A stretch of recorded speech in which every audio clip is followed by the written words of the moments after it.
آپ کا شکریہ کہ آپ اس تپتی گرمی میں دوپہر میں یہاں آئے اور بشیر بدر سے محبت کا ثبوت دیا.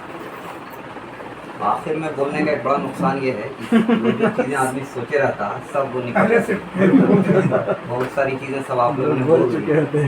نازش نے بہت اچھا مقالہ پیش کیا اور ان کی زندگی کے بارے میں اور شاعری کے حوالے سے اظہار خیال کیا. ان کے اشعار پہ بہت ساری گفتگو کی. عشرت ظہیر صاحب نے بہت عمدہ گفتگو کی.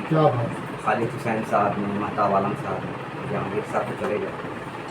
دیکھیے شاعر تو بہت ہیں, ہمارے عہد میں بھی بہت سارے ہیں, لیکن بشیر بدر میں ایک بڑی عجیب و غریب سی انفرادیت نظر آتی ہے. آپ دیکھیں وہ پورا دور ان کا 1935 اور پھر آزادی کے وقت کا زمانہ, آزادی کے بعد کا زمانہ. فیض آباد ایودھیا میں پیدا ہوئے, ایٹا میں رہے کچھ دنوں تک, اس کے بعد پھر علی گڑھ میں انہوں نے تعلیم حاصل کی. علی گڑھ میں جب داخلہ ہوتا ہے تو عالیہ احمد سرور صاحب وہاں موجود تھے اور بہت بڑا نام تھا. شہریار صاحب تھے. تو عالیہ احمد سرور صاحب کے پاس یہ بعد میں جاتے ہیں, پہلے انہوں نے داخلہ لے لیا تھا انگریزی میں بی اے میں, اور جب بعد میں پھر ایم اے کیا پتہ چلا کہ بی اے میں ہوا, لیکن پھر کسی وجہ سے وہ چھوڑ کر کے اردو کی طرف آئے. اردو میں ایم اے کیا. انور جلال پوری صاحب وہیں موجود تھے جو مشہور شاعر رہے ہیں. تو جب پی ایچ ڈی کرنے کی باری آئی تو انہوں نے سوچا کہ انگریزی میں کریں اردو میں کریں, لیکن عالیہ احمد سرور صاحب نے کہا کہ انگریزی میں جو فارم ڈالا ہے اس کو نکالو واپس اور فوراً تم اردو میں جمع کرو, کیونکہ ہم تم میں جو دیکھ رہے ہیں, جو خوبی نظر آ رہی ہے تمہاری شاعری میں, تمہارے الفاظ میں, وہ تمہیں آنے والے دنوں میں ایک بڑا شاعر بنا کر پیش کریں گے. تو عالیہ احمد سرور صاحب کا بھی بڑا رول رہا. آج جس بشیر بدر کو ہم جانتے ہیں اس میں شہریار صاحب اور عالیہ احمد سرور صاحب جیسے لوگوں کا بڑا ہاتھ ہے. اور کم عمری میں ہی شعر و شاعری سے شغف تھا ان کا, دلچسپی تھی. اشعار کہنے لگے تھے, ہوا چل رہی اڑا جا رہا ہوں, شاید یہ پہلا شعر تھا ایسا. اسی طرح سے بڑھتے بڑھتے پھر انہوں نے پی ایچ ڈی کی. آزادی کے بعد اردو غزل کا مطالعہ, یہ ان کے پی ایچ ڈی کا موضوع تھا, مقالہ تھا, اور جو بہت اچھی کتاب کے طور پہ شائع ہوا اور اچھی کتاب مانی جاتی ہے, اور بہت لوگوں نے پسند کیا. اس کے کئی ایڈیشن شائع ہوئے. بشیر بدر تو مشاعرے کے شاعر تھے, بہت مشہور. مجھے یاد ہے ایک دفعہ جے این یو میں تھا, ایم اے میں, تو اس دوران ایک مشاعرہ ہوا تھا جس میں بشیر بدر تشریف لائے تھے. بہت اچھے ناظرین و مشاعرہ تھے. تو جب نظامت کر رہے تھے تو لڑکوں کی عادت ہے, ہوٹنگ مشاعرے میں بہت ہوتی ہے. تو کسی بچے نے کسی بزرگ شاعر کو کہا کہ السلام علیکم چچا. تو بشیر بدر نے کہا کہ قسم خدا کہ اس بچے کے سلام کا جواب ضرور دیجیے, اس نے آج تک اپنے والد کو بھی ایسے سلام نہیں کیا ہوگا. یہ ان کی حاضر جوابی میں اپنی آنکھوں سے میں نے دیکھا, اور پھر بعد میں ہم لوگوں کی ملاقات ہوئی. تو ایسے کئی مشاعرے ہیں, ندا فاضلی, شہریار, بشیر بدر, وسیم بریلوی, راحت اندوری, منور رانا, یہ سب ایک جیسے شاعر آپ کو نظر آئیں گے. جو ایک شاعری جب آپ ادب کا مطالعہ کریں گے تو اندازہ ہوگا کہ شاعر ایک تو ہے کہ اخبارات اور رسائل تک محدود رہ جاتے ہیں, ان کا شعری مجموعہ آیا, لیکن جو عوامی سطح پہ مقبول ہوتے ہیں اور وہ کسی زبان سے پرے ہو جاتے ہیں, وہ اردو, ہندی یا کسی اور زبان کے شاعر نہ ہو کر وہ شاعر بن جاتے ہیں. ویسے شاعروں کا اگر ہم نام لیں گے تو وسیم بریلوی, راحت اندوری, منور رانا جیسے شاعر ہوں گے, اور اس میں آپ کے بشیر بدر کا نام آتا ہے. آپ ان کی غزلیں پڑھتے جائیے, دیکھتے جائیے, سنتے جائیے, تو لگے گا جب آپ پڑھنا شروع کریں گے یا گنگنائیں تو لگے ارے یہ والا بھی شعر بشیر بدر کا لکھا ہوا ہے, ہم جان ہی نہیں رہتے. جیسے بھی بات ہوتی, کچھ تو مجبوریاں رہی ہوں گی, یوں ہی کوئی بے وفا نہیں ہوتا, گفتگو روز ان سے ہوتی ہے, مدتوں سامنا نہیں ہوتا. اب اس شعر کے یہ جو پوری غزل ہے اس کے بارے میں انہوں نے خود لکھا ہے اپنی کتاب میں, جب ان کا شعری مجموعہ چھپا تھا آمد 1985 میں, تو اس میں انہوں نے کہا کہ یہ جو غزل میں نے پڑھی تو کراچی میں وہ غزل پڑھی تھی اور وہ پورا مشاعرہ لوٹ لیا. ایک اور بات یہ ہے کہ بشیر بدر کو بھی اپنی بے پناہ مقبولیت کا بہت زیادہ احساس تھا, اندازہ تھا, اور وہ خود اپنے بارے میں لکھتے ہیں کہ میر, کبیر اور بشیر یہی تین ہیں. اسی طرح سے ایک جگہ انہوں نے بڑی عجیب بات لکھی ہے جس کو بڑی انٹرویو دیا 1987 میں, ایک انٹرویو دیا انہوں نے معصوم مراد آبادی صاحب کو. ابھی باحیات معصوم مراد آبادی صاحب, ابھی 3 دن پہلے ہم لوگوں کی ملاقات بھی ہوئی تھی دلی میں. تو جب ان سے یہ پوچھا گیا کہ آپ اپنے ہم عصر شاعروں میں کس کو بڑا مانتے ہیں یا آپ کی نظر میں کون اچھے شاعر ہیں, تو انہوں نے کہا میرا کسی سے کوئی مقابلہ نہیں, 2 ہی شاعر تھے اردو میں, ایک ہے میر اور دوسرا غالب اور تیسرا بشیر بدر. جب یہ بیان دیا تو بڑی لوگوں نے بھائی